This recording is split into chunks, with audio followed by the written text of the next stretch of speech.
Hello and welcome to Reactions with Mono on political stories and issues in Nigeria. Now, of course, we're all aware that Inec has declared the just concluded gubernatorial election in Osun State as inconclusive. Now, what does that mean? I'm going to be helping us understand that word inconclusive. But first, let's quickly take a look at the statistics of the election.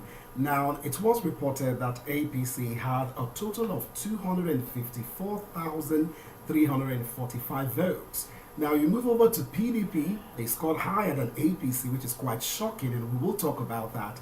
Of course, the vote score for PDP was 254,698. Now, when you minus that figure from APC's score, you have a difference in gap of 353, which is pretty dramatic if you ask me. Well, we'll go into details shortly.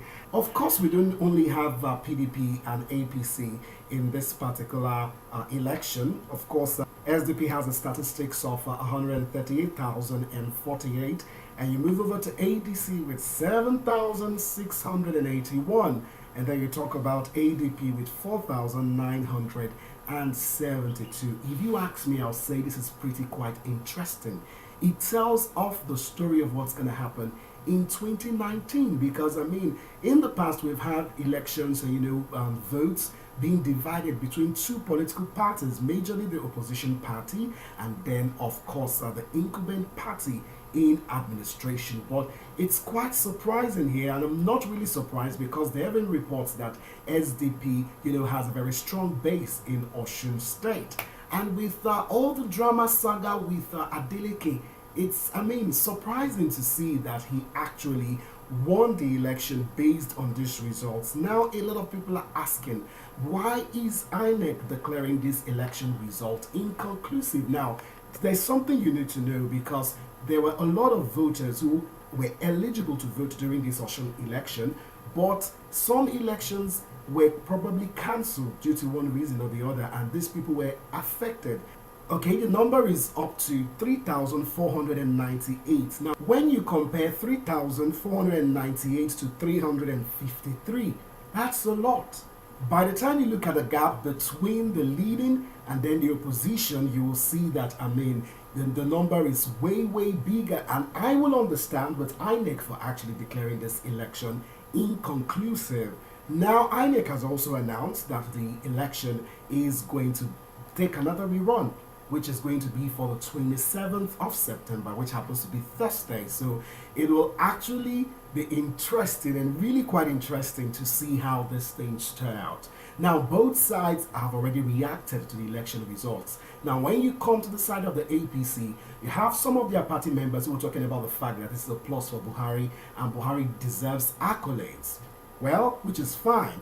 Now you talk about PDP now, who is looking into the constitution and the criteria for declaring a particular candidate winner of the election, talking about that the candidate must win 1/4 of the votes, and of course talking about the fact that they have to win more people in all local governments, which they did.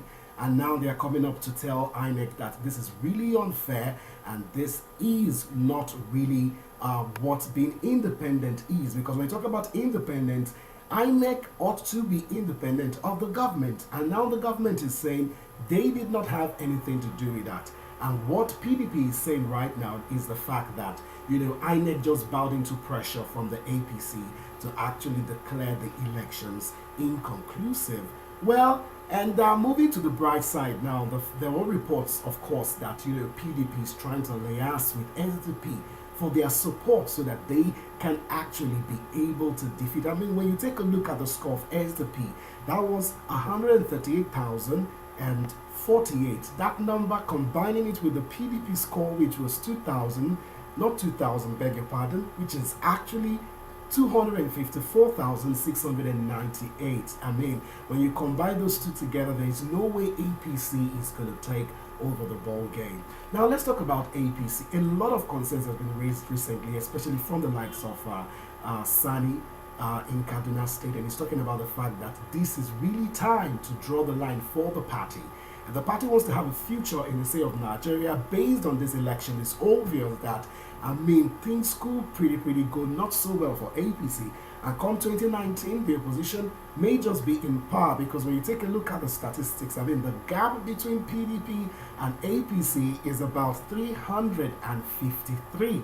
And that's quite a lot, and that's really, the result is really not a good sign for APC. So they have to get on board, strategize, get all the crises within the party sorted out so that they can focus on how to make their campaigns for all the states in the country. Because guess what? If the governorship election is pretty good for the APC, then definitely it will result in President Muhammadu Buhari becoming the next president again, which is what the APC is bargaining for. But we know that the likes of Saraki, of course, he also reacted to this new development and just talking about how wrong it was. So it will be quite interesting to see how this pans out. And of course, don't forget that I'll be here always to give my reactions to what's happening in the political sphere of Nigeria. Thank you once again for watching, and don't forget to subscribe and call your friends to actually watch these videos. Thanks for watching.